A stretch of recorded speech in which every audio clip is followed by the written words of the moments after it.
también respondió al mismo tiempo. Ya, luego verificamos. Creo que sí te he puesto asistencia, Chávez, no te preocupes. Después te Ya, lo sin problema, confirmo. gracias. Muy bien, entonces hemos empezado a ver los principios de la corriente alterna que se genera principalmente desde un generador. El generador produce una tensión utilizando los principios electromagnéticos, pero actualmente tenemos diferentes sistemas para producir tensión alterna, ¿no? Hay varias alternativas. Lo interesante es que a partir de la tensión alterna se puede obtener tensión continua y también a partir de la tensión continua se puede obtener tensión alterna. Hemos visto también la manera de poder representar una señal periódica sinusoidal mediante un vector a partir de su valor eficaz y tomando como ángulo la fase inicial de la tensión alterna. El concepto de impedancia también es importante. Viene a ser un elemento que se opone al paso de la corriente alterna, y en general una impedancia puede tener una parte real y también puede tener una parte compleja que se le suele denominar reactancia. Por ejemplo, la impedancia de un motor tiene estas dos componentes.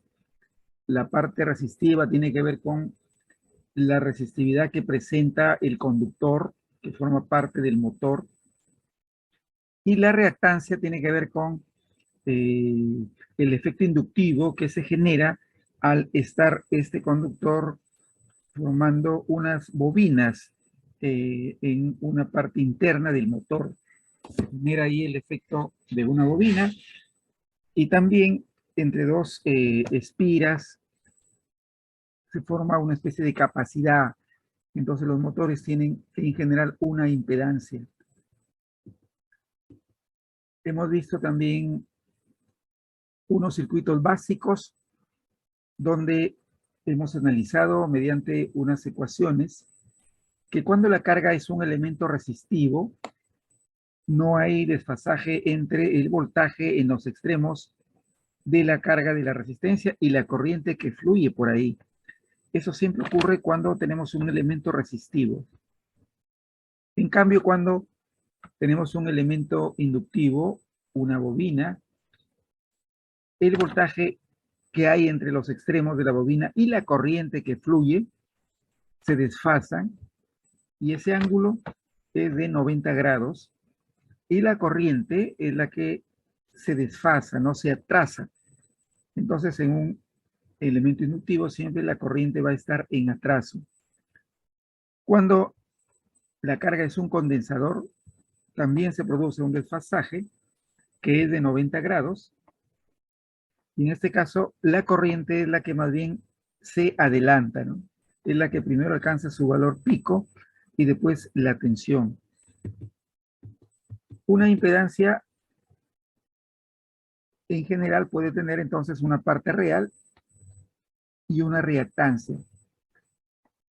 Cuando la impedancia Z, la reactancia inductiva es mayor, la corriente en general va a estar en atraso, pero cuando la reactancia capacitiva es mayor, la corriente eléctrica es la que va a estar en adelanto. Y si la impedancia fuera una resistencia, no hay desfasaje entre la tensión y la corriente. Entonces, para resolver los problemas, el método más inmediato es el de representar las señales de voltaje y las impedancias en su forma fasorial, ¿no? Mediante un vector.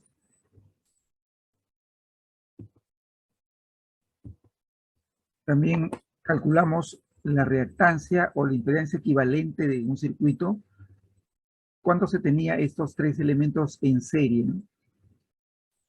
Se puede calcular la reactancia inductiva tomando como base la frecuencia angular, y ahí interesa la frecuencia que tiene la fuente, ¿no? Entonces, en una impedancia hay una dependencia de la frecuencia para evaluar el valor de esta impedancia. La impedancia, por lo tanto, depende de la frecuencia. Ahora pasemos al tema de hoy día, que es ver la manera como se evalúa la potencia eléctrica en corriente alterna. A ver, en general podemos tener nosotros una impedancia o una carga que se va a alimentar desde una fuente de alterna, ¿no?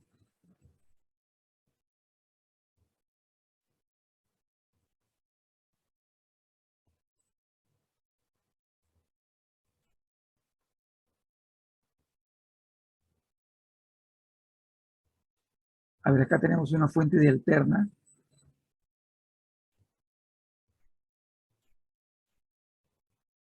Siempre los valores eficaces se representan con letras mayúsculas.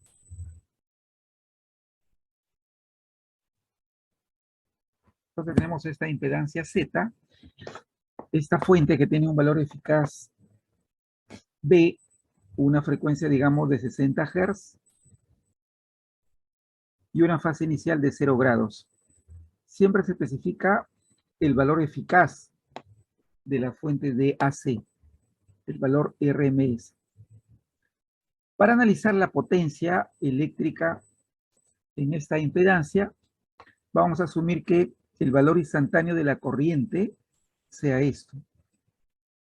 Raíz de 2 por I por el seno de omega por T. I es el valor eficaz de la corriente. Pero esto vendría a ser la corriente instantánea, ¿no? Raíz de 2 por I nos representa el valor máximo de la corriente. Entonces, supongamos que esta es una impedancia que puede tener una componente real y puede tener también una reactancia. Supongamos que el voltaje se represente ahora de esta manera, raíz de 2 por B por el seno de omega por T más teta, donde teta viene a ser el desfasaje que habría entre la corriente y el voltaje en la impedancia, ¿no? Esta impedancia también lo podemos representar de esta forma, como el módulo, y luego el desfasaje, que vendría a ser teta. A ver, esto sería entonces el voltaje instantáneo que habría acá en la impedancia. Suponiendo que no hay pérdidas en los conductores, sería el mismo valor instantáneo de la fuente. Esta sería entonces el voltaje en función del tiempo, y acá tenemos la corriente en función del tiempo. El desfasaje entre el voltaje y la corriente es este ángulo, ¿no? Teta. El concepto de potencia instantánea es una potencia que depende del tiempo. En general, la potencia sería esto, ¿no? El producto de el voltaje por la corriente. Ahí está. Tenemos las dos expresiones. Hacemos el producto y obtendríamos esta expresión para la potencia que depende del tiempo, ¿no? La potencia instantánea. Ahora, este producto de senos lo vamos a transformar en una diferencia de cosenos. El seno de A por el seno de B es igual al coseno, ¿no?, de A menos B, y luego viene menos el coseno de A más B, y todo eso sobre 2. Si transformamos este producto de senos a una diferencia de cosenos, simplificamos el 2 y nos va a quedar solamente B por I, y luego ese término, coseno, que sería la diferencia de omega T menos omega T más teta, ¿no? Se va omega T y queda teta. Y menos la suma de los dos ángulos. Queda 2 veces omega por T más teta, ahí está. Estas dos expresiones son equivalentes. Son equivalentes. En esta ecuación de la corriente, de la potencia instantánea, identificamos este primer término que no depende de la frecuencia angular, que no depende del tiempo, y se denomina la potencia activa. Entonces, la potencia activa también se le conoce como la potencia promedio, se mide en watt y se calcula con estos valores, el valor eficaz del voltaje por la corriente y por el coseno de teta. Esta potencia es la que se suele medir porque es la potencia que genera trabajo. Puede transformarse en otro tipo de energía, ¿no? Energía mecánica, en el caso de un motor, puede ser energía luminosa, si ponemos ahí una lámpara, o si ponemos alguna carga resistiva, se va a convertir en calor. Entonces, esta potencia vendría a ser la potencia útil, pero como la impedancia en general puede contener estos elementos, una parte resistiva, puede haber también una parte inductiva y un condensador, una parte capacitiva. Entonces, la resistencia, de alguna manera, va a hacer que esa potencia se convierta, por ejemplo, en calor. Y esa potencia lo podemos calcular mediante esta fórmula. Ahora, como tenemos acá estos elementos inductivo y reactivo, acá se va a almacenar un campo magnético, ¿no? Debido al efecto inductivo, acá se va a dar un flujo magnético y se almacena ahí una energía eléctrica. Esa energía no se consume y da lugar a una potencia que se denomina potencia reactiva. De igual manera, acá en el capacitor también se va a dar un campo eléctrico y se va a generar acá una energía.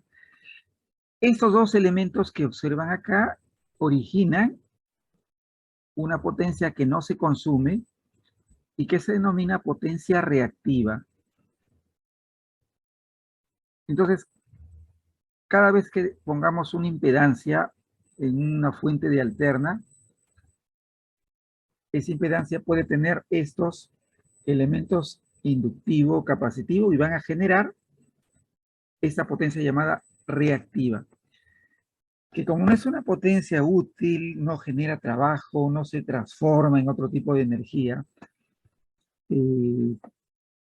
pero interesa controlarla, interesa que sea lo más pequeño posible, porque si es que tiene un valor importante que supera la potencia activa, va a producir un efecto en la corriente que viene desde el generador.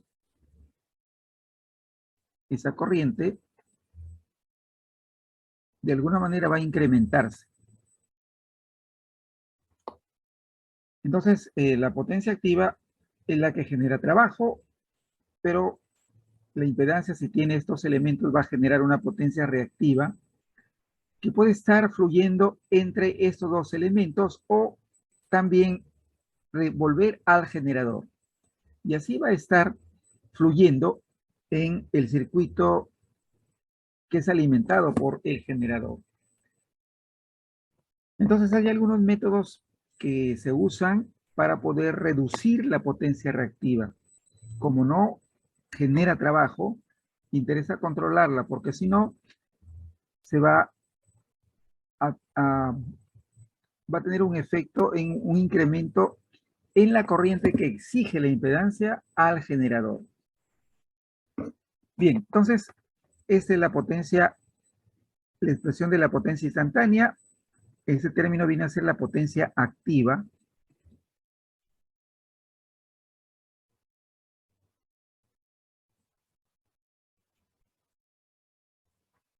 Si desarrollamos esta suma de cosenos, vamos a tener ahora lo siguiente. Vamos a tener este nuevo término y por acá vamos a tener este término b y seno de teta y por acá tenemos otro término que involucra al ángulo doble de omega por t. La potencia reactiva de alguna forma se puede evaluar con esta parte. De ahí seno de teta viene a ser la potencia reactiva. Entonces en la potencia instantánea tenemos la potencia activa y por acá la llamada potencia reactiva que se representa con Q.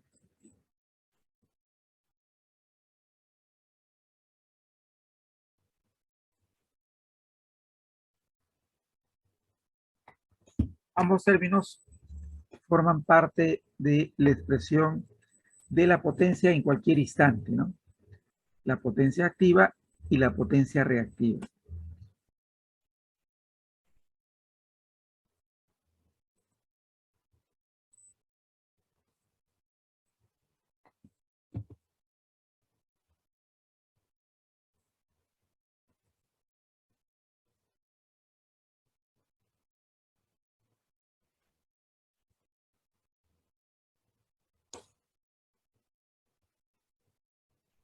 A ver, entonces a partir de la potencia instantánea se puede evaluar la potencia activa mediante esta fórmula. Las unidades son los watts o vatios.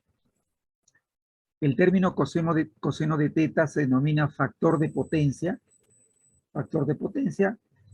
y depende solamente del valor de teta, ¿no? Es decir, del desfasaje que habría entre la tensión y la corriente, y que a la vez es el argumento de la impedancia equivalente del circuito.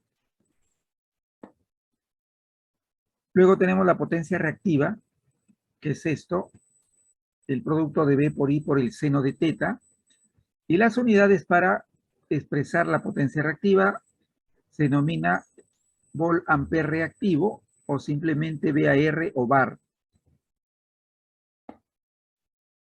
Luego está la potencia aparente, que es simplemente el producto de el valor eficaz de la tensión y la corriente, y que tiene como unidad eso, ¿no? El volt ampere o simplemente V por A. Entonces, en un circuito de corriente alterna, se puede calcular la potencia activa, la potencia útil, la potencia reactiva y una especie de potencia total que se le denomina potencia aparente. Ahora, ¿qué relación hay entre estas potencias? Bueno, la relación es la siguiente, ¿no? Estas tres potencias suelen formar un triángulo rectángulo. Si tomamos la magnitud de la potencia activa y lo ponemos acá como lado de ese triángulo, y ponemos acá la potencia reactiva, la potencia aparente viene a ser la hipotenusa. Entonces la potencia activa y la potencia reactiva forman un triángulo rectángulo. Y también hay esta relación en cuanto a las magnitudes que se asemejan a los lados de un triángulo rectángulo. Potencia activa, potencia reactiva y potencia aparente.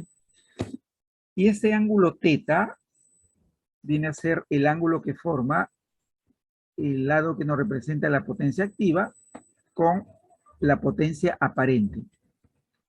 Entonces, yo puedo calcular solamente o conocer una de las potencias, pero si conozco el ángulo, puedo conocer las demás, ¿no? Por las relaciones que conocemos en un triángulo rectángulo. También la potencia aparente se puede representar de esta forma como una forma, digamos, compleja, como un vector. La potencia aparente es esto, ¿no? La potencia activa más J por la potencia reactiva. Ahí está la potencia activa, la potencia reactiva, y ese vendría a ser el módulo de la potencia aparente. Entonces, esa es la relación que se da en esas tres potencias que se relacionan o forman un triángulo rectángulo. De tal manera que bastaría conocer una de las potencias para poder evaluar las demás, pero para ello necesitamos conocer ese ángulo teta, ¿no? Que nos representa el desfasaje que se va a dar entre el voltaje y la corriente. Y que a la vez, si hallamos la impedancia equivalente del circuito, esa impedancia va a tener un argumento que también va a ser igual a teta. ¿Ok? A ver, ¿hasta ahí tienen alguna pregunta?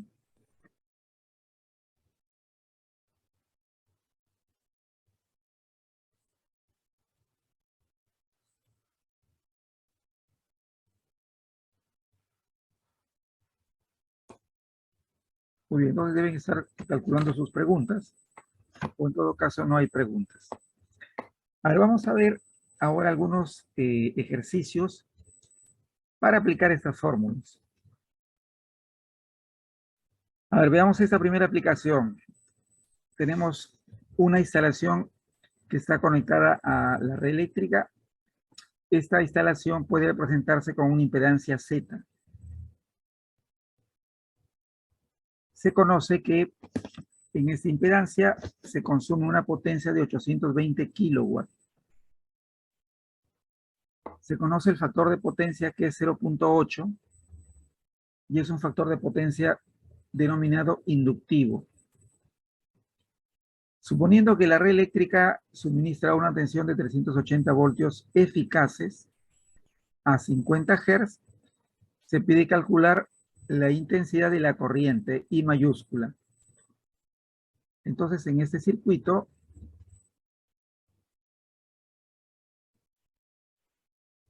tenemos acá en la red eléctrica que genera 380 voltios.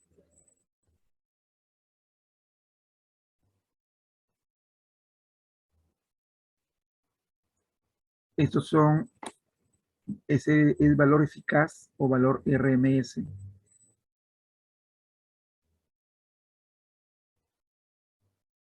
¿Qué más se conoce? Que esta instalación se representa con una impedancia Z y acá se produce o hay un consumo de 820 kilowatts.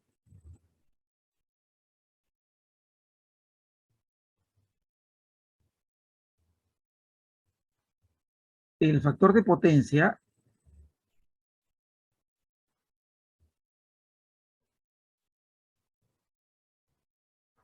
sería el coseno de teta.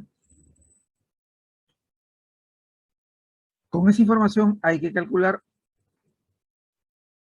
la corriente I que estaría consumiendo la instalación. ¿Cómo nos dan I mayúscula? Se está refiriendo a el valor eficaz de esa corriente. ¿Ok? Es el valor eficaz de la corriente. Entonces, la impedancia de la instalación lo podemos representar así, en forma polar, con la magnitud Z. Y como nos dan el factor de potencia coseno de teta, significa que el argumento de la impedancia también va a ser ese mismo ángulo teta. Esos son los datos para poder evaluar la corriente que estaría consumiendo la instalación. Ahora, ¿qué significa esto de que el factor de potencia es inductivo? Bueno, nos están diciendo que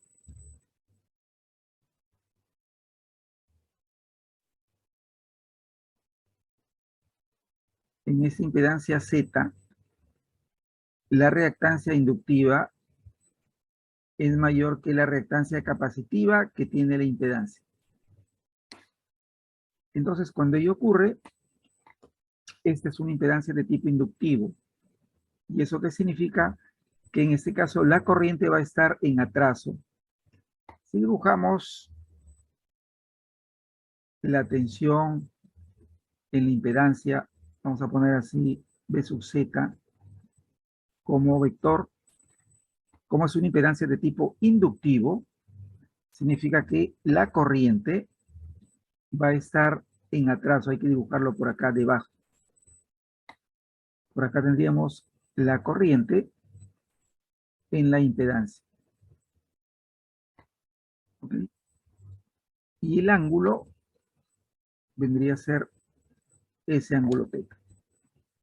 Eso significa una impedancia inductiva o que el factor de potencia sea inductivo. Significa que la corriente está en atraso con respecto al voltaje. Y lo dibujamos así debajo. Muy bien, entonces, ¿cómo evaluamos la corriente eléctrica? A ver, ¿Alguna idea, alguna sugerencia?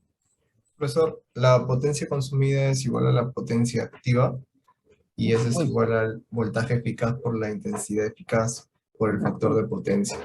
correcto. Reemplazo los datos y obtienes la intensidad eficaz. Muy bien, excelente. Entonces, la potencia activa es eso, ¿no? Me sale más o menos 2,7 kiloamperes. Ok, esta sería la fórmula que van a aplicar, ¿no? La potencia consumida y la potencia útil y es la potencia activa, que es igual a B por I por el coseno de teta de esta relación. Hay que calcular I, que va a ser eso, ¿no? P sobre B y por el coseno de teta. A ver, la potencia es 820 kilowatts. Si multiplicamos por 1000 queda 820.000 watts sobre el valor eficaz de la tensión, que es 380, por el coseno de teta, que es 0,8.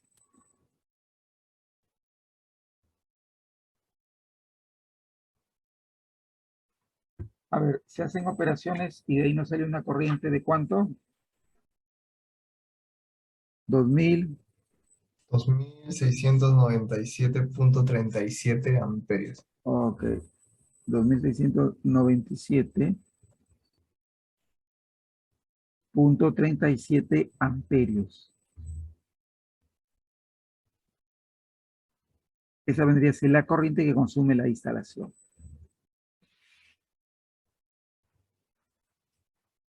Entonces, una aplicación inmediata de la expresión para la potencia activa.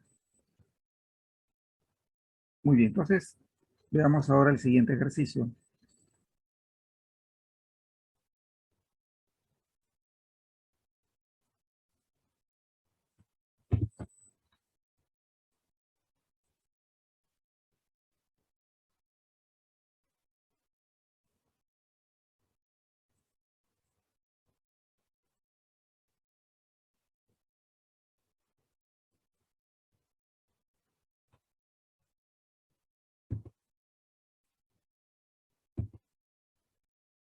A ver, aplicación número 2.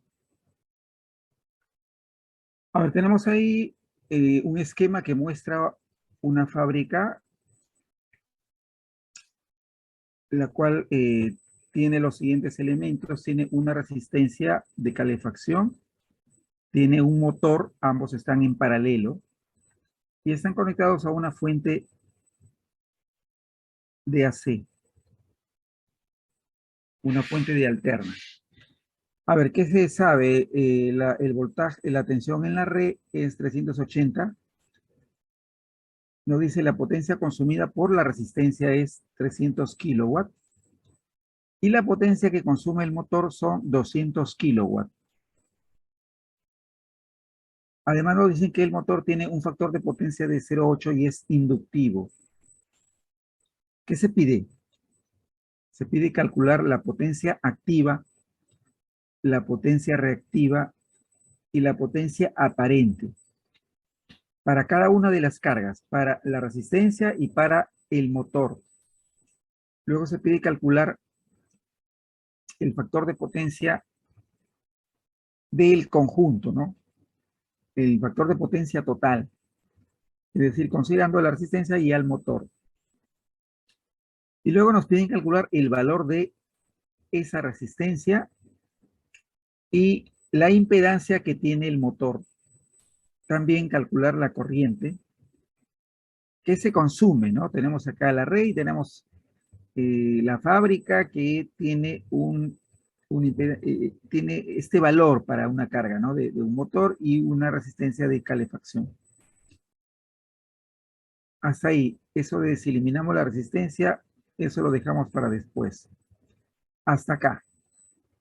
Entonces, ¿cómo aprovechamos ahora los datos que tenemos del voltaje de la fuente AC y el consumo y la potencia, sería la potencia activa también porque son kilowatts, en la resistencia de calefacción y la potencia activa en el motor. Ahora el motor ya presenta una impedancia, tiene una parte resistiva y tiene también una reactancia.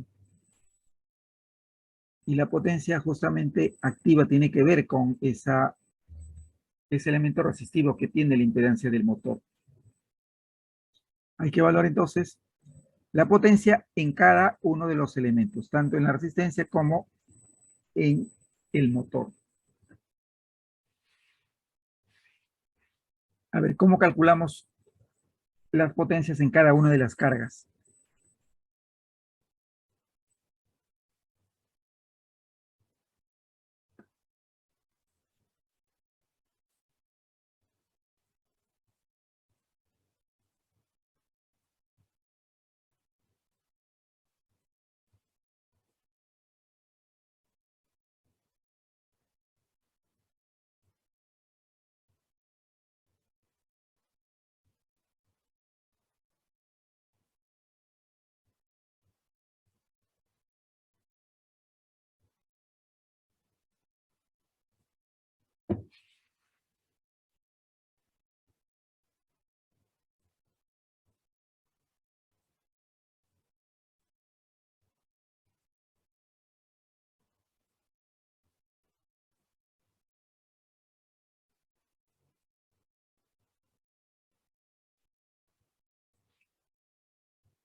A ver, para la resistencia, tenemos ese dato, la potencia consumida vendría a ser la potencia activa, que son 300 kilowatts, que a la vez sería igual al voltaje que habría en los terminales de la resistencia por la corriente que fluye por acá. Le estoy llamando una corriente I1. Entonces, para el caso de la resistencia, la potencia activa sería esto. V por I, V por I1, y por el coseno de teta 1, donde teta 1 vendría a ser el desfasaje que habría entre la corriente I1 y el voltaje que habría en los extremos de la resistencia. Y como estoy paralelo con la fuente, sería el mismo voltaje de la fuente. Teta 1, ¿cuánto valdría?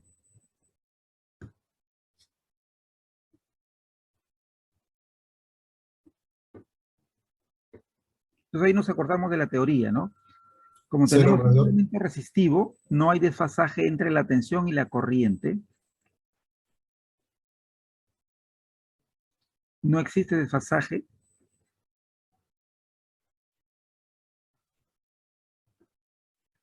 Cero, brother. Cero. 0 grados. Muy bien, entonces teta 1 sería 0 grados. Entonces, si nos acordamos de la potencia reactiva, la fórmula, para el caso de la resistencia, tendríamos que escribir así, ¿no? V por I1 por el seno de teta 1. Pero como es un elemento resistivo, no hay desfasaje. Hemos visto que teta 1 es 0 grados.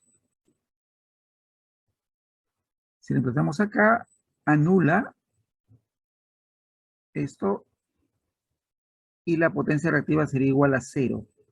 0 bar.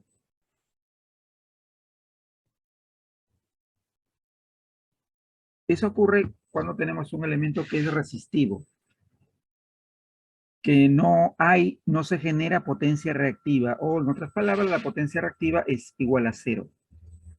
Ahora vamos con la potencia aparente. La potencia aparente, que en forma compleja lo podemos escribir así, S1 igual a P1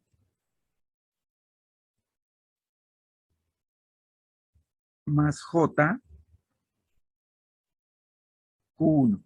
Pero como Q1 es 0, anula esto y resulta que la potencia aparente es igual en magnitud a la potencia activa. Es decir, la potencia aparente, si calculamos las tres potencias para el calefactor, sería igual también acá a 300 kVA. Ahí están las tres potencias para el caso de el calefactor. Entonces ya hemos calculado esas tres potencias para la resistencia.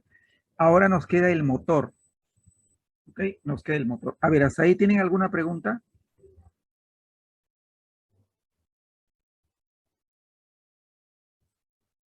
¿Alguna pregunta hasta ahí?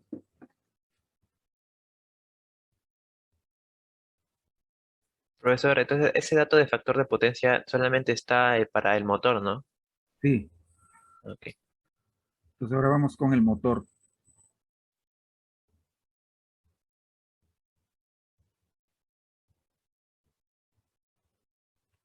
Pues ahora sí el motor va a presentar una impedancia. El motor tiene una impedancia y esa impedancia va a tener dos componentes, una componente real y va a tener una reactancia. Para el caso de los motores, generalmente esa reactancia es de tipo inductivo, X u L. Pues ahora sí, el motor va a presentar un desfasaje entre la tensión y la corriente que fluye por ahí, ¿no? Una corriente, por ejemplo, I2. Esta impedancia o el motor va a producir eso, un desfasaje, y lo más probable es que, bueno, la corriente acá debe estar en atraso, porque es una carga de tipo inductivo, la corriente va a estar en atraso. A ver, ¿cuáles son los datos que tenemos para el motor? Tenemos la potencia activa también, ¿no? 200 kilowatts, es potencia consumida, eso es potencia activa. Ya está, esto es 200 kilowatts.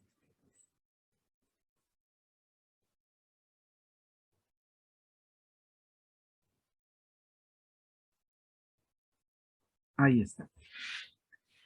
¿Qué más tenemos? Tenemos el factor de potencia, que es 0,8. Entonces tenemos acá el FP, el factor de potencia del motor. Vamos a ponerle FP2 igual a 0,8. Y en general ese factor de potencia vendría a ser el coseno, pero del ángulo considerando solamente Z, un ángulo θ2. ¿Ok? Un ángulo θ2. Entonces, θ2 nos indica el desfasaje entre el voltaje acá en el motor y la corriente I2. θ2 tiene que ver con el ángulo que existe entre la tensión y la corriente I2. Con estos datos debemos hallar la potencia reactiva y luego la potencia aparente.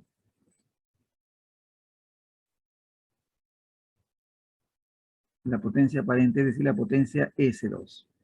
¿Cómo calculo la potencia reactiva?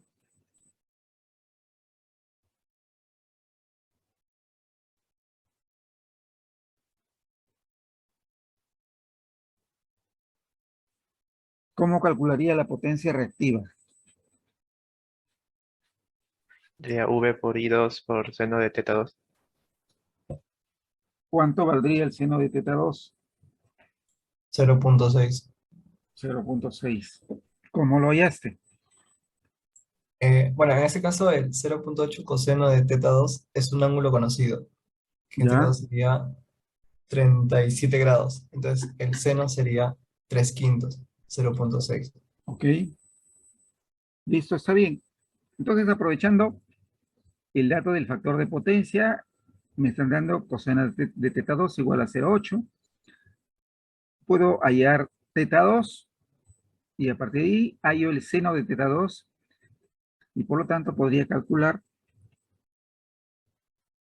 conocería, digamos, para aplicar de frente la fórmula Q2, sería B por I2 por el seno de teta 2. ¿Te refieres a eso, aplicar esta formulita? Conozco la tensión 380, pero no conozco la corriente I2. Sí conocería seno de teta 2.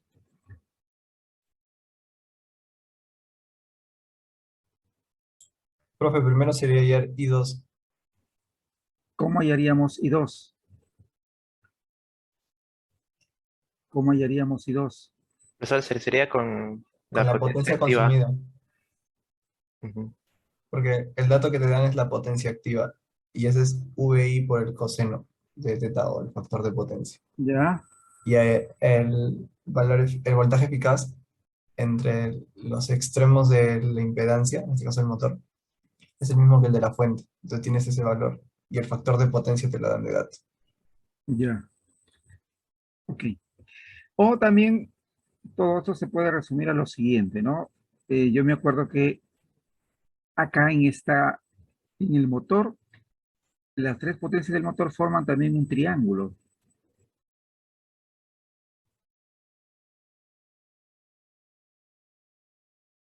Este vendría a ser el ángulo teta 2.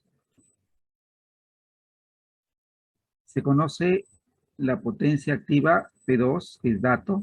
Conozco este lado y conozco este ángulo. Del triángulo puedo hallar Q2.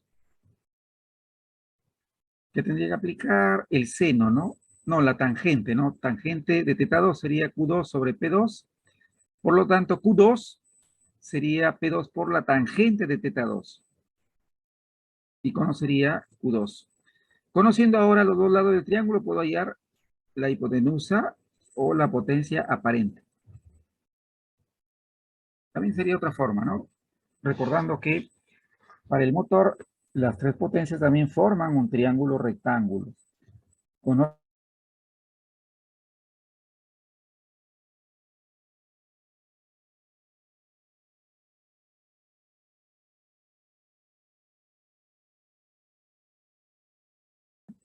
Ya podría conocer Q2 y S2. ¿Hasta ahí alguna pregunta?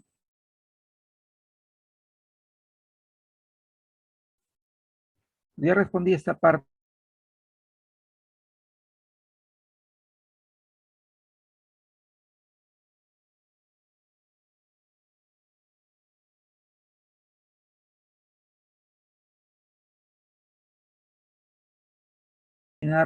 El valor de R y el valor de Z. ¿Hasta ahí está claro todo? ¿Alguna consulta?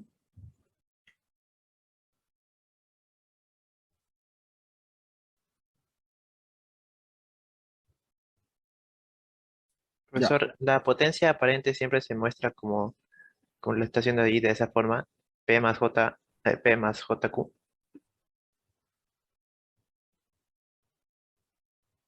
A ver, la magnitud lo puedo hallar acá con los datos que tengo del triángulo rectángulo, ¿no? La magnitud de la potencia aparente lo puedo calcular conociendo estos dos lados. Puedo hallar el módulo de la potencia aparente. O también recordando que la potencia aparente se puede escribir como una forma de potencia compleja, ¿no? Hallando el módulo entre P2 y Q2. Puedo hallar de esa manera el módulo de la potencia aparente. La potencia aparente generalmente se halla de esa forma, conociendo P2 y conociendo la potencia activa y conociendo la potencia reactiva. A ver, todos esos cálculos que hemos hecho, acá ya lo tenemos de forma ordenada. Acá está ya ordenado y resumido. Entonces tenemos acá la resistencia. Potencia activa 300 kilowatts. Potencia reactiva 0 bar. En una resistencia no existe potencia reactiva. Potencia aparente 300 kVA. Factor de potencia para la resistencia 1, porque el ángulo es 0 grados. Coseno de 0 es 1. Para el motor, potencia activa 200 kilowatts. Del factor de potencia podemos hallar el ángulo teta 2, que acá está como teta m, y recordando que para el motor sus potencias también forman un triángulo. Entonces, la potencia reactiva lo puedo hallar aplicando la tangente y multiplicándolo por la potencia activa. Acá está, ¿no? Potencia activa y la tangente del ángulo. Y eso me da 150 kVA o kilovolt ampere. Y conociendo la potencia activa y la potencia reactiva, puedo determinar la potencia aparente, que debe salir esto. 250 kilovolt ampere o kVA. Ahí están las potencias para cada carga. Ahora para el conjunto. ¿Cómo hacemos con las potencias? Bueno, siempre la potencia activa, como es la que genera trabajo o se consume, se suman las potencias activas de todas las cargas que haya en el circuito, en la red. Entonces acá tenemos la potencia activa en el calefactor y en el motor. ¿Cuánto nos da eso? 500 kilowatts. Esta sería la potencia activa total, 500 kilowatts. Ahora vamos con la potencia reactiva. Acá más bien se hace una suma algebraica. Si es que la carga es inductiva, se considera la potencia reactiva con signo más. Y si la carga fuera capacitiva, se considera la potencia reactiva con signo menos. Hacemos acá la suma algebraica. A ver, la resistencia, 0 potencia reactiva. Y nos queda la potencia reactiva del motor, que es esto, y se considera con signo más. Hacemos la suma algebraica y eso nos devuelve esto. 150 kVA. Con los datos de la potencia activa total y potencia reactiva total, se halla la potencia aparente total, 522 kVA. Ahora, conociendo ya las potencias totales, volvemos a formar otro triángulo. Fíjense, un triángulo con potencias totales. Por acá tendríamos entonces la potencia activa total, la potencia reactiva total. Este vendría a ser el ángulo que nos va a devolver el factor de potencia total. Y esta es la potencia aparente total. Como ya conocemos la potencia, las tres potencias, puedo hallar cualquier función, aplicar cualquier función, arco cuyo seno es tanto, cuya tangente es tanto, para hallar este ángulo. Por ejemplo acá, ¿no? Con el arco coseno. Sería PT sobre ST y eso nos da este ángulo, 16.69 grados. El factor de potencia sería el coseno de este ángulo. El coseno es esto, 0.9578. Este es el factor de potencia total. Entonces ahí evaluamos ya las potencias totales y el factor de potencia total. ¿Hasta ahí alguna pregunta?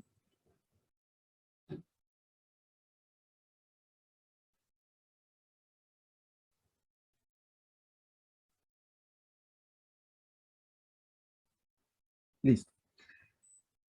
Ahora, en otra parte de la pregunta se pedía también calcular el valor de R, el valor de la resistencia y el valor de la impedancia que presenta el motor.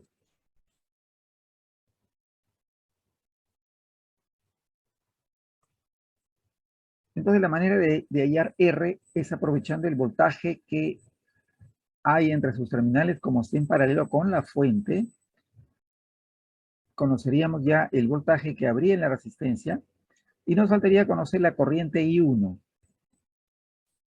Si yo calculo la corriente I1, ya podría hallar el valor de R. Entonces acá está la manera de hallar esta corriente I1 que acá, bueno, está como IR, así. Entonces, sería la potencia activa entre el voltaje que habría en los terminales de la resistencia. Hacemos el cociente y eso nos devuelve este valor para la corriente. 789.47 amperios. Ahora para el caso del motor. Conocemos el valor eficaz de la fuente, 380. Entonces yo puedo asumir lo siguiente, que la fuente tiene una magnitud, un valor eficaz de 380, y puedo asumir una fase inicial para la fuente que puede ser de 0 grados. Se puede asumir esa fase inicial para la fuente. Entonces, a partir de ahí, puedo calcular la corriente acá en el motor, una corriente IM. Que sería eso también, ¿no? La potencia activa en el motor sobre el voltaje por el coseno, que tiene que ver con el motor solamente. Y eso nos devuelve esta corriente. Entonces ya tenemos las corrientes tanto para R como para el motor. Con esa información podemos hallar R. Sería el valor de la fuente entre la corriente que fluye por la resistencia y eso nos da esto. Este sería el valor de R. Ahora, para el caso del motor, para hallar la impedancia, se asume una fase inicial para la fuente de 0 grados. Entonces, en general, esa impedancia sería el valor de la fuente entre la corriente. Acá está la corriente que lo calculé. ¿Y de dónde sale este ángulo? De interpretar justamente que es una impedancia de tipo inductivo. Como estoy asumiendo este valor para la fuente, y como Z está en paralelo con la fuente, tendría el vector que me representa la fuente de voltaje, ¿no? Acá está el vector. Vamos a poner el vector E, que es 380 y con un ángulo de 0 grados. Como es una carga inductiva, la corriente va a estar en atraso y lo dibujo por acá. Esta vendría a ser la corriente IM, cuyo módulo ya lo calculé, acá está 657.89. ¿Y de dónde sale este ángulo? Del factor de potencia del motor, que es 0,8. Y ese ángulo es este, 36,86. ¿Por qué me dicen que el motor es una impedancia inductiva? Entonces la corriente va a estar en atraso y con el factor de potencia puedo hallar ese ángulo. Entonces, la corriente en forma completa se expresa de esta forma. Su módulo y este argumento, este ángulo. Hago operaciones y me queda este valor para la impedancia ya. 0.57 en ohmios y este sería su argumento. Ahí está la solución completa al ejercicio. Ahora sí, si tienen alguna pregunta, alguna inquietud, pueden hacerla.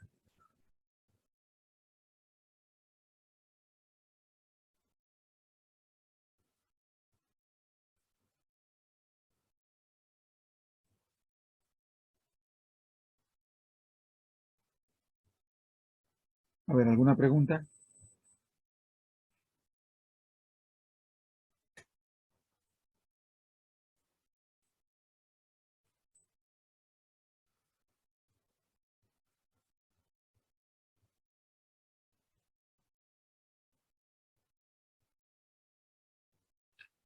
Pero algunas veces se puede hacer esto, ¿no? Asumir una fase inicial para la fuente.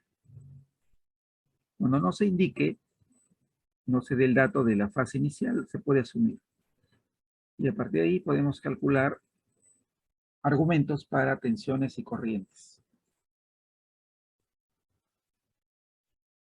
¿Qué más? Que en general para una impedancia, para una carga en forma individual, también las tres potencias forman un triángulo.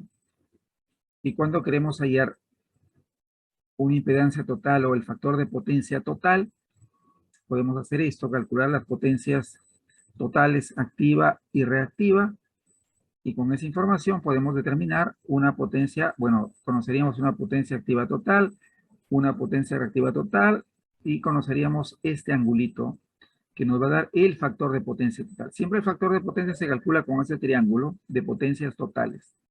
No hay otra forma.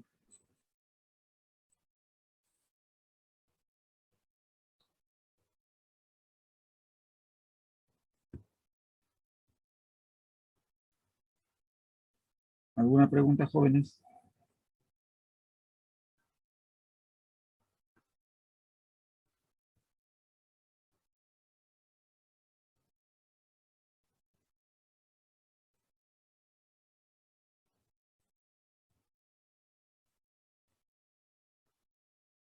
¿Tienen preguntas?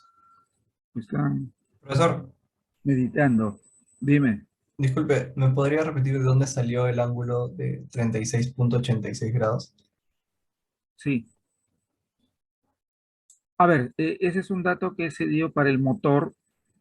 Se dijo que el factor de potencia es 0,8. A partir de ahí, aplicamos el arco coseno y me sale el ángulo que en módulo sería 36,86. O aproximadamente 37 grados, ¿no?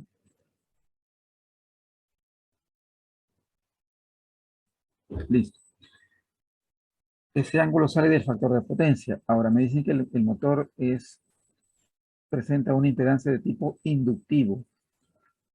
Eso significa que acá en el motor la corriente que fluye por él está en atraso. Si represento el voltaje con una fase de 0 grados y tomando en cuenta que Z esté en paralelo con el generador, Z va a recibir el mismo voltaje de la fuente. Entonces, el voltaje que hay en el motor es E, con una fase de 0 grados.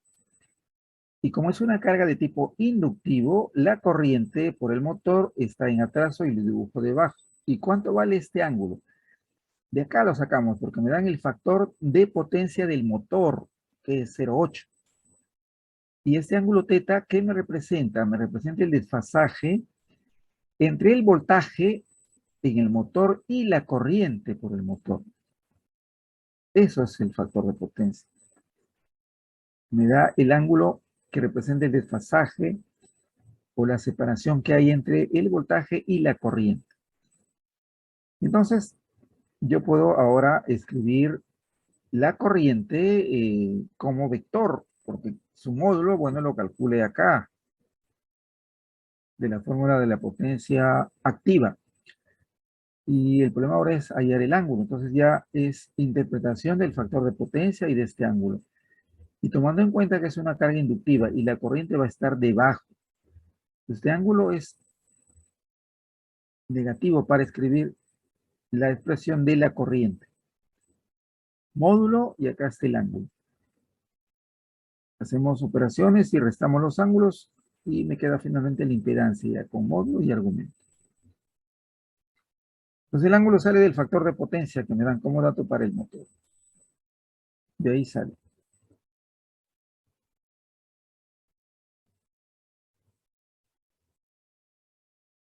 A ver, ¿alguna otra pregunta? Profesor, en la potencia reactiva total mencionó que era negativa porque es inductiva, ¿no? A ver,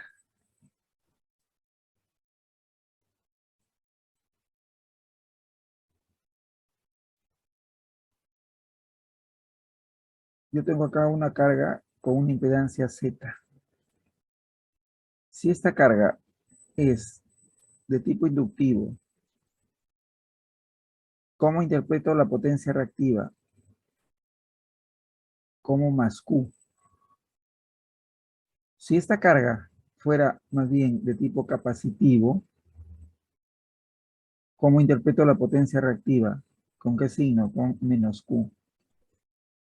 El motor es una carga inductiva, por eso es que ponemos acá así, más 150. El signo menos que puso acá, bueno, básicamente tiene que ver con la corriente, que la corriente va a estar en atraso. Este signo menos significa que al final la impedancia equivalente de todo el sistema va a generar una corriente que va a estar en atraso.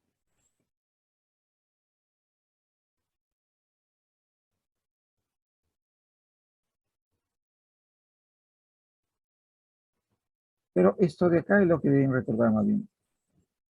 En general, si tengo una impedancia Z y esta es de tipo inductivo, genera una potencia reactiva, digamos como potencia positiva.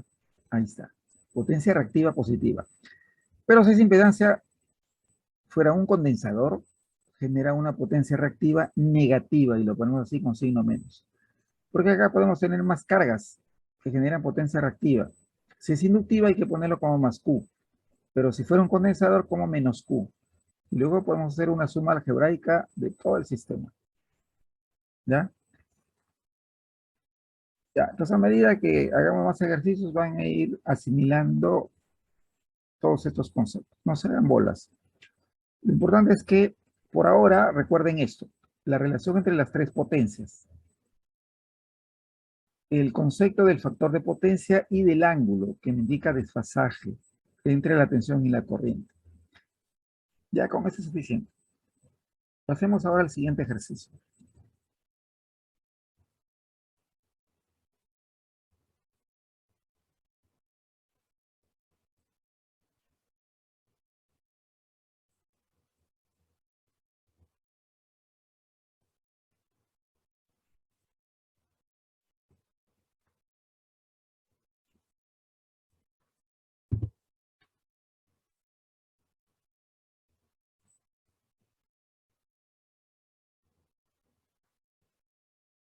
A ver, fíjense. Tenemos acá 4 cargas. Dice calcular la potencia total activa, reactiva y aparente, el factor de potencia total y la corriente I en forma polar. ¿Y qué datos me dan? Me dan el valor de la impedancia Z1, lo que consume 200 watts, 0 bar, 0 potencia reactiva. Z2 es una impedancia que tiene una potencia activa de 300 watts y una potencia de 600 bar, y me dicen que es una carga de tipo inductivo. Z3 consume 500 watts y genera 1200 bar. Esta es potencia reactiva y es una impedancia de tipo capacitivo. Y Z4 es un motor y me dan la potencia mecánica, que son 8 horsepower, 8 caballos de fuerza, 8 HP. Esto también se conoce como potencia mecánica, ¿no? O la potencia nominal del motor. Y me dan un factor de potencia de 0,8. Me dicen que es un factor de potencia en atraso, corriente en atraso. Y me dan el dato de la eficiencia, 85%. Y me piden que calcule la potencia activa total, reactiva total, aparente total, el factor de potencia total y la corriente I en forma polar. Y acá, bueno, faltaría agregar el dato de la tensión, ¿no? Si es necesario, a ver, sí, ya. Vamos a asumir que acá la tensión o la fuente sea de cuánto. Vamos a poner acá E es igual a 220 volts eficaz o RMS.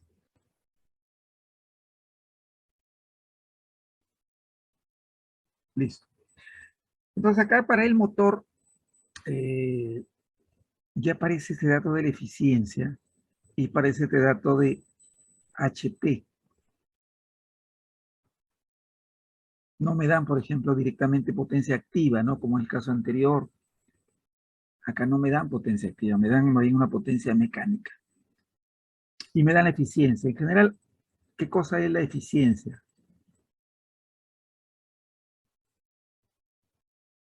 ¿Qué cosa es la eficiencia?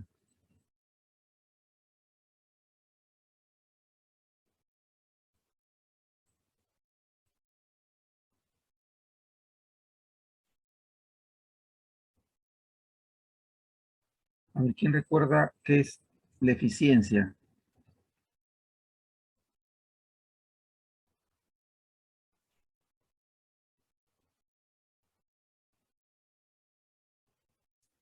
Yo creo que era potencia útil sobre la total, creo. Tienes que estar seguro, nada de creo.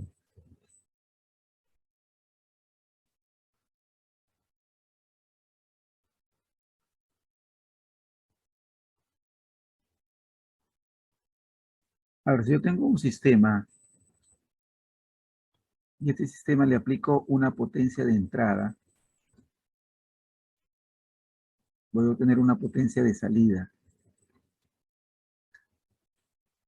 A ver, acá le aplico una potencia, yo tengo una respuesta, ¿no?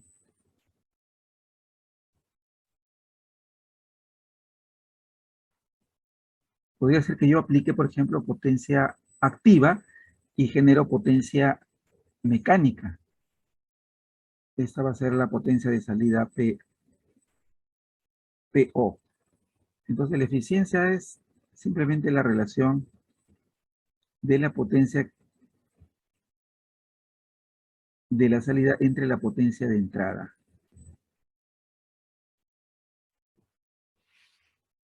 Cuando se aprovecha toda la potencia eléctrica, tendríamos un sistema con una eficiencia igual a 1 o igual a 100%, ¿no? Generalmente la eficiencia la expresamos en porcentaje, ¿no? 90%, 80%, 85%. 100%, ¿no? Sistema que aprovecha toda la potencia entregada y no genera pérdidas. Nunca se tiene eso. La eficiencia está alrededor siempre de 85 a 95%.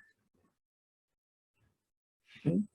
A ver, para el caso del motor, se entrega potencia eléctrica y este genera una potencia mecánica que son 8 HP. Eso es lo que se convierte en una especie de potencia mecánica, ¿no? Entonces, con ese dato debemos hallar qué cosa, la potencia que le entregamos, la potencia activa al motor. Para el caso del motor, a ver, ¿cómo relacionamos la eficiencia? Que será igual. Conocemos la potencia de salida, ¿no? PO, que son 8 HP. Entonces, lo que tengo que averiguar es la potencia que le entrego al motor, PE. A ver, para el caso del motor, entonces PE, la potencia entregada, sería la potencia que se obtiene en la salida PO sobre la eficiencia. Eso es. Esta potencia entregada es la potencia eléctrica, que va a ser la potencia activa, que se va a convertir en potencia mecánica. A ver, para el caso del motor, esa potencia es 8 HP. Debo convertir ahora esos HP a watt.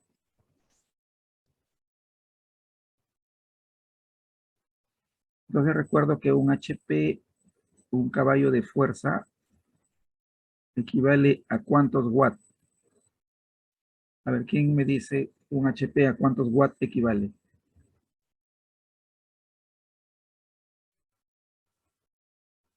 O si no, una googleada, a ver. ¿A cuánto equivale un HP en watts? 745.7. Ya, muy bien. Aproximadamente 746 watts. Vamos a redondear.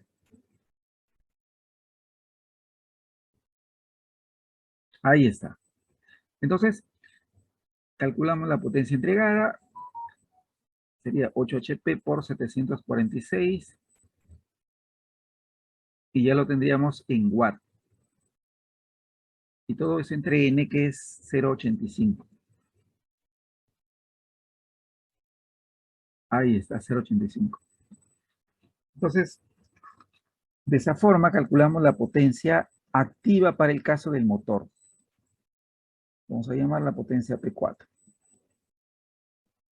Hay que hacer esta división y tenemos la potencia activa. Y además conocemos el factor de potencia del motor, fíjense.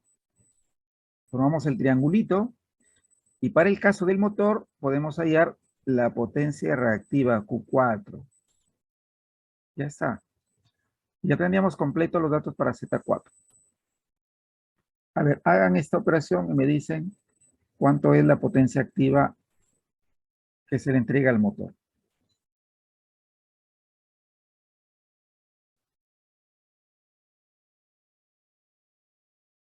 8 por 746 entre 0,85.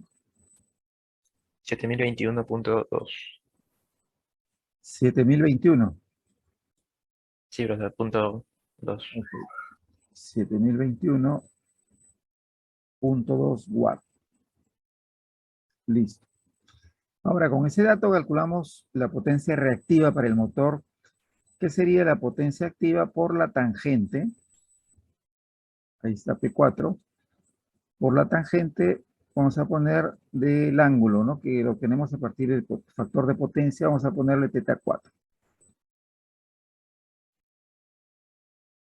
Entonces, a partir de F igual a 0,8, que es el coseno de θ4, hay en la tangente, ¿no? ¿Cuánto saldría Q4?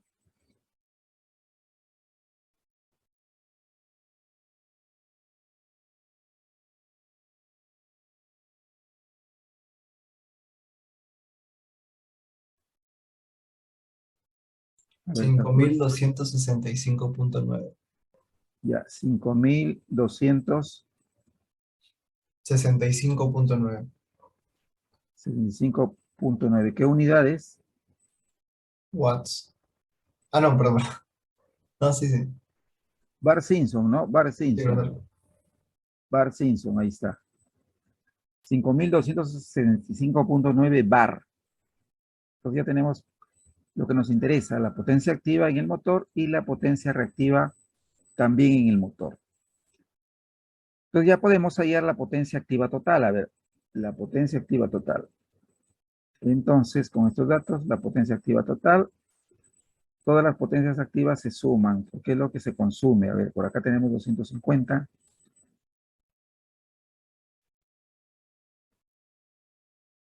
Para Z2 son 300. Profe, cuando usted suma las potencias, es independiente de si está dispuestos en paralelo o en serie, ¿verdad? Así es. Entonces, 250, 300, 500.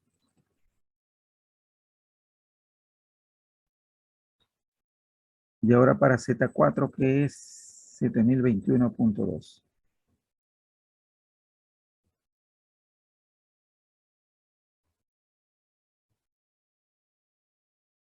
Ahí está.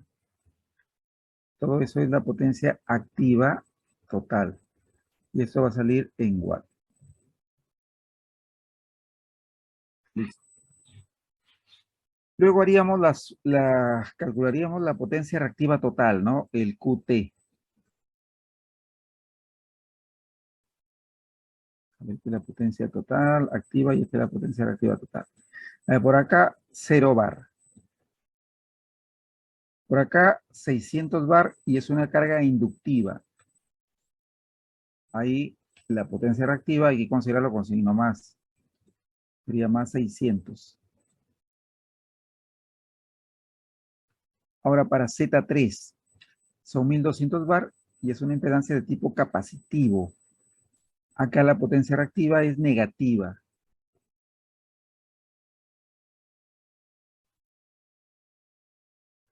Ahí está, menos 1200. Y Z4 es un motor y me dicen que el factor de potencia está en atraso, lo cual significa que la corriente está en atraso y eso significa que es una carga inductiva. Y las cargas inductivas, para la potencia reactiva es con signo más. Sería más esto, ¿no? 5265.9.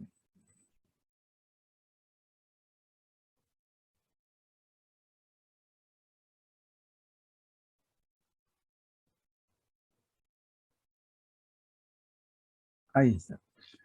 Hay que operar esto y ya tendríamos la potencia reactiva total. Bueno, entonces sale en bar. Entonces va a salir una potencia reactiva con signo más, lo cual significa que la impedancia equivalente es una impedancia de tipo inductivo. ¿Sí? A ver, hagan esa operación y obtienen QT.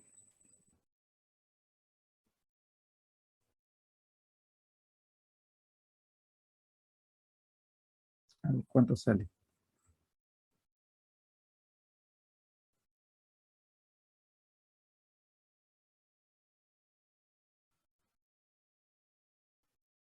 4665.9 bar.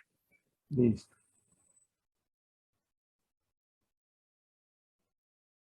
Ya está.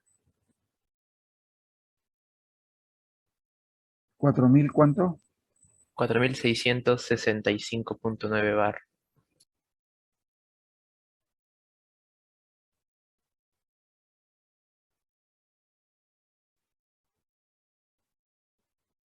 Muy bien. Entonces, como sale con signo positivo, eh, la impedancia equivalente es una impedancia de tipo inductivo.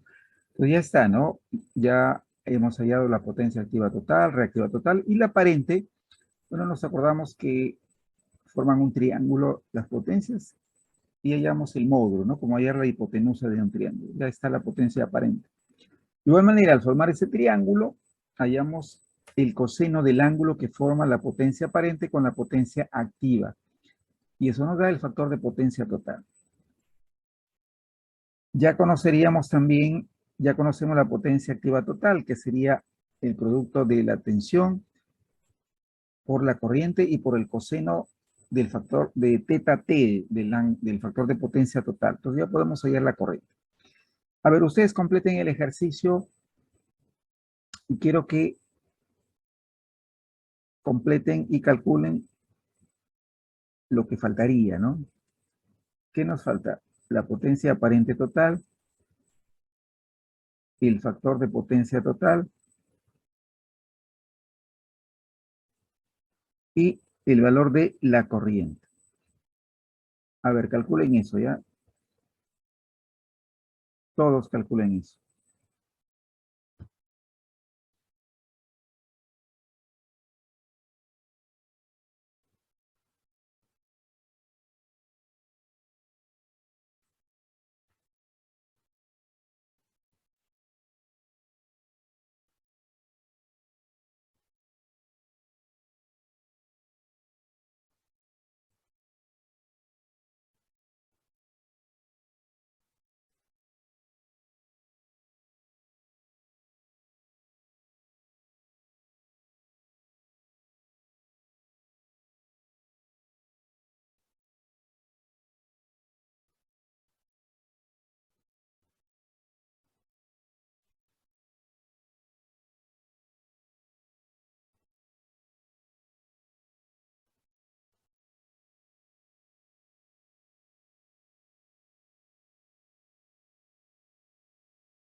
Muy bien, a ver, ¿cuánto sale la potencia aparente total para anotarlo acá? 9322.82. Ya, 9322.82. 22.82. ¿Qué unidad?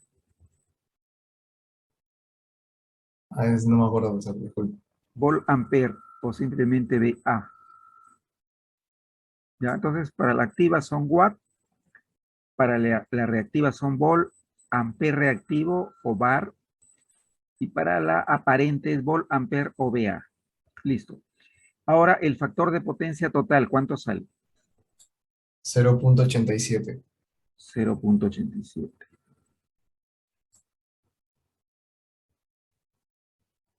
Ahora la corriente, el valor de la corriente I, ¿cuánto sale?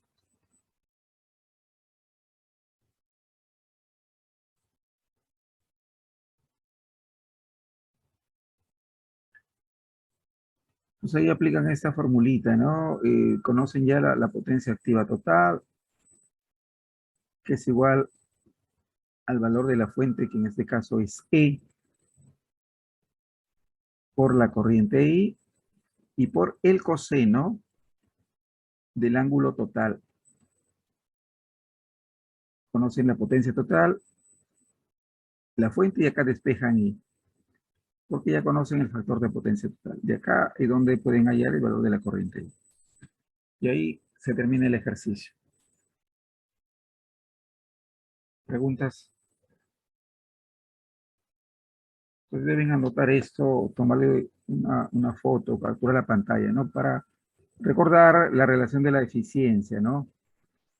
Que es la potencia de salida entre la potencia de entrada.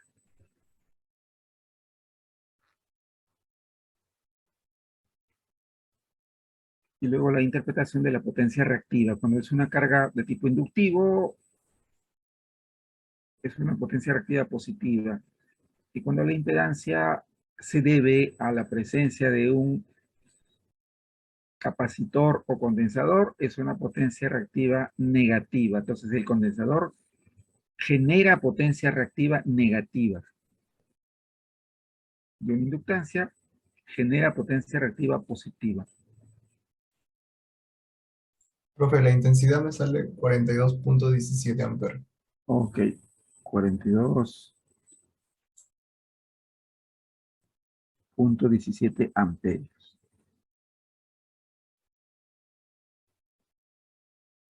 Listo. Muy bien. ¿Alguna pregunta con respecto a esos ejercicios que hemos hecho? Considerando así cargas, que es lo común, ¿no? Poner cargas en paralelo. En nuestra casa, por ejemplo, todos los electrodomésticos que usamos están en paralelo. Todos. Los focos. Cuando enchufamos nuestra computadora al tomacorriente y estamos poniendo en paralelo. O el equipo de sonido, ¿no? Cuando lo enchufamos está en paralelo, o el televisor. Cada uno de ellos consume una corriente. Al final podemos evaluar la potencia activa que consume toda nuestra vivienda. Podemos hallar el factor de potencia. Entonces, para la próxima clase, quiero que averigüen, en el caso de una casa, la compañía eléctrica, qué es lo que tarifica, qué cobra, la potencia aparente o la potencia activa, qué es lo que pagamos, el consumo de potencia activa, o pagamos la potencia aparente. Eso lo investigan y lo tienen listo para la próxima clase. Bueno, y Profe, me olvidé tengo de una, dedicarles. Dime. tengo una consulta ahí. A veces me confundo. Ya hallé la intensidad del módulo, pero si quisiera expresarlo en fasores, ¿cómo hallaría el ángulo? Ya. Entonces acá tendríamos que asumiendo que la fuente tiene esta magnitud y una fase inicial de 0 grados.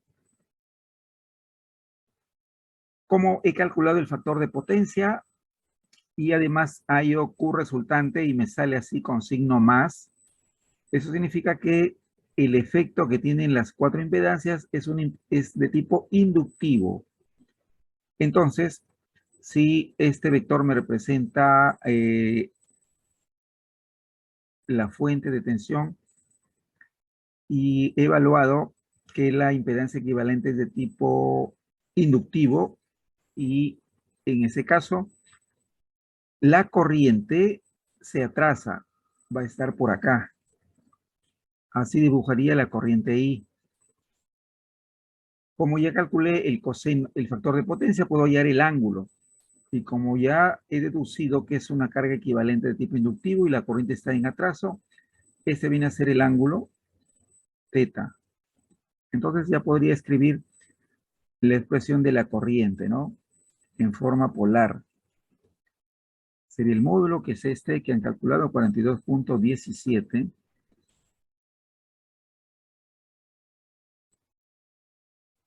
Y el ángulo lo tengo a partir del factor de potencia, algo cuyo coseno es 0,87. Me va a salir el ángulo θt. Y ahí tendríamos la corriente como toda la corriente eléctrica en forma polar, ¿no? Así sería. Gracias, profesor. Listo. ¿Alguna otra pregunta, jóvenes? Profesor, ese ángulo cero que está, que es el de la potencia, ese es el que está, bueno, respecto al eje X, ¿no? Sí. Este ángulo de 0 grados se asume. Si es que no lo indican, podemos asumirlo. Se asume. Profesor, y cada vez que se dice no, que están atrás o en adelanto, se refieren a la corriente, ¿no? Sí. Se refiere Gracias. a la corriente eléctrica.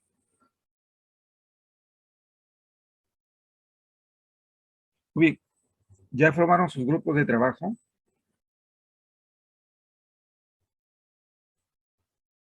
¿Formaron los grupos de trabajo?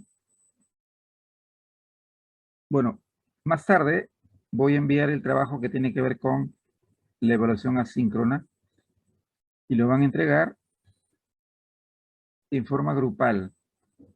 Ponen una carátula, ponen los integrantes del grupo y lo van a subir a un Drive, a una carpeta que voy a crear en el Drive y la forma de accesar les va a llegar por correo. El plazo sería hasta mañana a las 10 de la noche. ¿Listos? Así sería la evaluación asíncrona. Ustedes coordinan, conversan, se Profe, distribuyen las tareas y listo. el grupo que formamos para la tarea es el mismo que se forma para el grupo del ciclo. Ese grupo se debe mantener hasta que acabe el ciclo. Ok, profesor.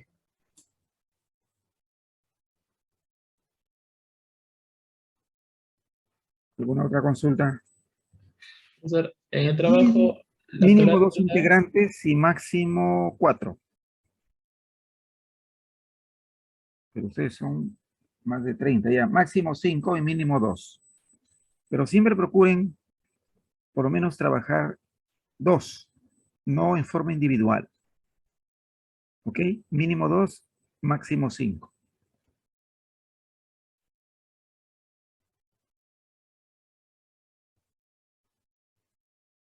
El próximo lunes me hacen acordar para elegir un delegado. ¿Ok? Entonces, nos quedamos ahí si no hay más preguntas. Profesor, Dime. tengo una pregunta. ¿Para cuándo está programado la segunda práctica calificada? Es para la semana 7, ¿no? Porque la semana 8 es el examen parcial. Esta es la semana 5. La siguiente semana es la 6. Una semana antes del parcial se toma la segunda práctica. Profesor, ¿ese será virtual o presencial? Ya. Yo creo que vamos. Ya les confirmo la próxima semana. Ok, profesor. Pero Profesor, ¿la tarea síncrona de qué va a consistir? ustedes ya están yendo a la universidad, ¿no? ¿O todavía no van? No, profesor, en casa todos los días. ¿Tú estás yendo a la uni Yo sí, profesor. o no van todavía? ¿No tienen ningún curso presencial? No, profesor, todavía no, profesor, ninguno. Ahí todos son Profesor, en mi virtuales. caso sí. ¿Y no se cansan de estar sentados? Yo sí tengo, profesor, un curso. Allá. Listo. Entonces, yo les confirmo cómo va a ser la segunda, porque hay que hacer 2 virtuales y 2 presenciales. Profesor, disculpe, una consulta. Dime. Eh, Cuando había tomado asistencia, profesor, había mencionado asistencia por chat y no se me había escuchado cuando había encendido mi micrófono. Me tomó asistencia, soy el alumno Pascual Paredes. Ok, vamos a verificar. A ver, última oportunidad. Vamos a ver Pascual de Pascua. Ya, asistencia, listo, ya estás. A ver, ¿quién más tenía dudas con su asistencia? Creo Yo, que profesor. Chávez, ¿no? Chávez, profesor. Chávez, Profesor, ¿o no? yo. Chávez o no Chávez, ya. Sí tienes asistencia, Chávez. ¿Quién más? Valdivia. A ver, Valdivia Delgado. ¿Tú eres Valdivia Delgado? Sí, profesor.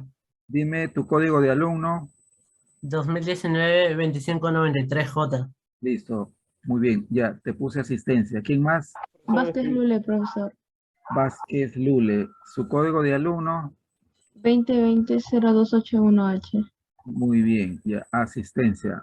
¿Alguien más? Profesor Espinosa también, se me había ido el internet antes. Ya, Espinosa Guaira. Dime tu código de alumno. 2020-2036K. Tú eres el rey de los 20, ¿no? Ojalá que en las prácticas te saques igual, hombre. Puro 20. Profesor Álvarez Prieto también. Tu código de alumno, Álvarez Prieto. 20-20-20-21C. Listo, correcto. Ya, jóvenes, todos tienen asistencia. Profesor Carrasco Berrocal colocó asistencia. A ver, Carrasco Barrocal, sí. Ya, profesor, gracias. Listo. Profesor, Cuídense, disculpe. entonces nos quedamos ahí. Cuídense y hasta la próxima. Solo, profesor. Hasta luego, jóvenes.